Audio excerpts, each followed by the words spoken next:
अकोला शहराला पाणी पुरवठा करणाऱ्या महान येथील काटेपूर्णा धरणातील पाणीसाठा मोठ्या प्रमाणात कमी झाला आहे।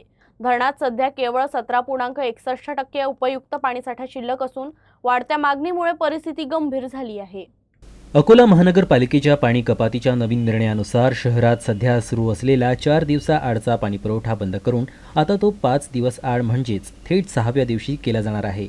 पाऊस लांबल्यास जलसंकट अधिक गडद होऊ नये म्हणून हे पाऊल उचलण्यात आलं आहे। पावसाळा सुरू होऊन 2 महिने उलटत असल्यानंतरही अकोला शहराची जीवनरेखा म्हणून ओळख असलेल्या काटेपूर्णा प्रकल्पाच्या कॅचमेंट एरियात दमदार पाऊस न झाल्यानं महान धरणाच्या पाणी पातळीत वाढ झाली नाही। यावर्षी पाऊस लांबल्यानं संभाव्य पाणी टंचाईचे संकट टाळण्यासाठी महानगरपालिकेनं हा निर्णय घेतला आहे।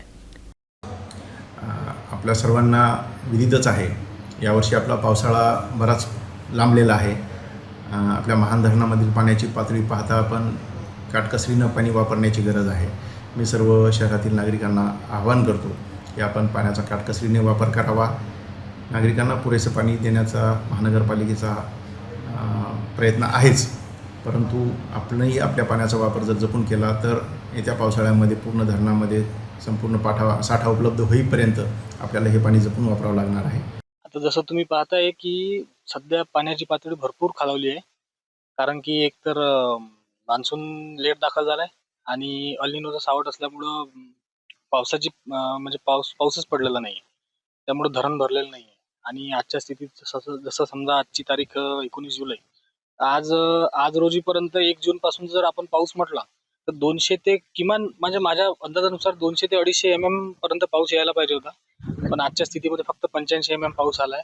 त्यामुळे धरणाची जी पातळी आहे ती 17% आलेली आहे।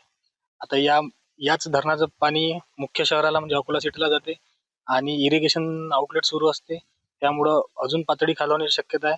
पण जर असाच निसर्गाने समजा साथ दिली नाही तर धरणाची पातळी अजून खालावू शकते आणि जर पाऊस पडला मध्यम स्वरूपाचा म्हणा किंवा त्यापेक्षा चांगला पडला तर धरण भरू शकते।